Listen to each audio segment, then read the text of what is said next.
Okay, on this sheet, we're still dealing with negative and zero exponents. We have fractions. Okay.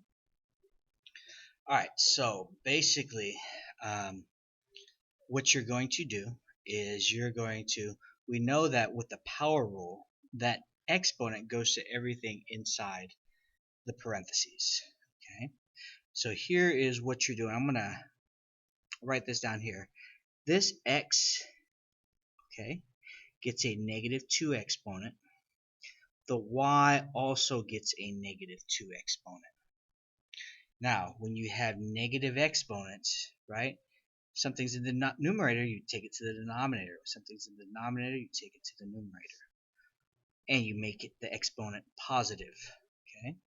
So this y to the negative 2 is going to become y to the 2, right? And this x to the negative 2 is going to become x to the positive 2 in the denominator. Okay? So basically, here's what you're doing to sum it up in one step. Negative exponent, okay? We're going to flip the y and the x. Okay? Now, when we flip them, both of them get a positive 2 exponent. Okay? So, let's take a look at number 2. Let's go ahead and use that rule, or use that pattern that we just saw. We have a negative exponent. That means we're going to flip the fraction.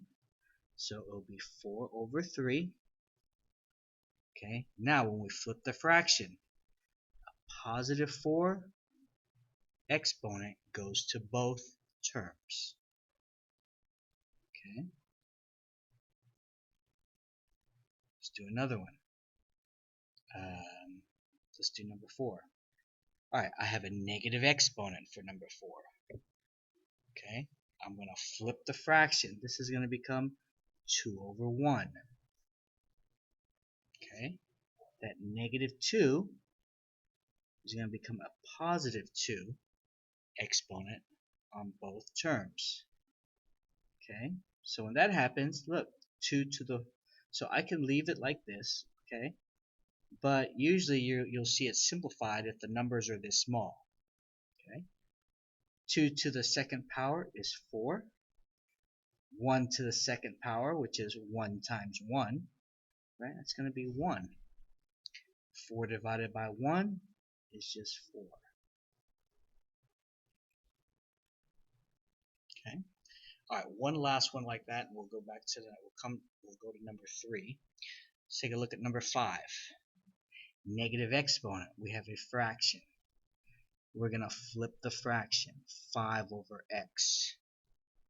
That negative 3 is going to become a positive 3, and it goes to both terms. 5 to the third, x to the third. Okay?